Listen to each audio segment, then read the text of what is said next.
ముఖ్యమంత్రి చంద్రబాబు ఆదేశాలతో దేవాదాయ శాఖ మంత్రి తిరుపతికి బయలుదేరారు. భక్తుల తొక్కిసలాట బాధాకరమన్నారు మంత్రి. దైవ దర్శనం కోసం వచ్చిన భక్తులు విగత జీవులుగా ఇల్లు చేరే సందర్భం తీవ్ర విషాదకరమన్నారు.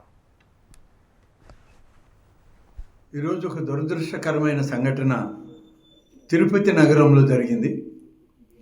మరొక 24 గంటల్లో ప్రారంభం కాబోతున్నటువంటి ముక్కోటి ఏకాదశి ఉత్సవాలు శ్రీ వెంకటేశ్వర స్వామి సన్నిధిలో భక్తుల యొక్క తమ దర్శనార్థం ఎంతోమంది లక్షలాది మంది ఇవాళ తిరుపతి ఇవాళ రేపు స్వామివారి దర్శనానికి తరలి రావడం జరుగుతుంది. ఒక దురదృష్టకరమైన సంఘటన అక్కడ జరిగింది. తొక్కిసలాట 6 మంది భక్తులు వివిధ ప్రాంతాల వాళ్ళు చనిపోవడం కూడా జరిగిందని చెప్పి కలెక్టర్ గారు, ఎస్పీ గారు చెప్పడం జరిగింది.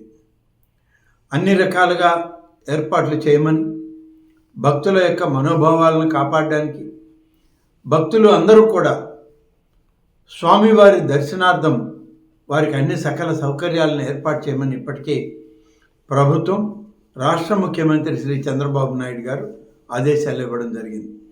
కానీ ఇది ఒక దురదృష్టకరమైన సంఘటన ఈరోజు తిరుపతిలో సాయంత్రం జరగడం, దీని మీద చనిపోయినటువంటి కుటుంబాలకు, ఆ వ్యక్తులకు ప్రగాఢమైన సానుభూతిని తెలియజేస్తూ వారిని పరామర్శించడమే కాదు, రేపటి నుంచి జరిగేటువంటి ముక్కోటి ఏకాదశి కార్యక్రమాలను కూడా పర్యవేక్షించడానికి గౌరవ ముఖ్యమంత్రి గారి ఆదేశాల మేరకు మరి నేను, రాష్ట్ర రెవెన్యూ శాఖ మంత్రి శ్రీ అనగాని సత్యప్రసాద్ గారు, అలాగే రాష్ట్ర హోంశాఖ మంత్రి శ్రీమతి అనిత గారు అందరం కలిసి తిరుమతికి బయలుదేరాం.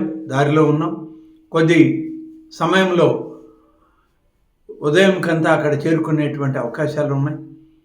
అందరం కలిసి ముఖ్యమంత్రి ఆదేశాల మేరకు ఈ యొక్క కార్యక్రమాల్ని పూర్తిగా నిర్వహించడం జరుగుతుంది. అధికారుల యొక్క సమన్వయ లోపాన్ని సరిచేసుకొని టీటీడీ బోర్డు కానీ, అధికారులు కానీ, జిల్లా అధికార యంత్రాంగం అంతా సమన్వయంతో రాష్ట్ర ప్రభుత్వం యొక్క ఆదేశాల మేరకు, గౌరవ ముఖ్యమంత్రి శ్రీ చంద్రబాబు నాయుడు గారి ఆదేశాల మేరకు సజావుగా ముక్కోటి ఏకాదశి ఉత్సవాల్ని మరి మొదలుపెట్టి పూర్తి చేయడానికి కూడా మేమందరం అక్కడే ఉండి పనిచేయడం జరుగుతుంది.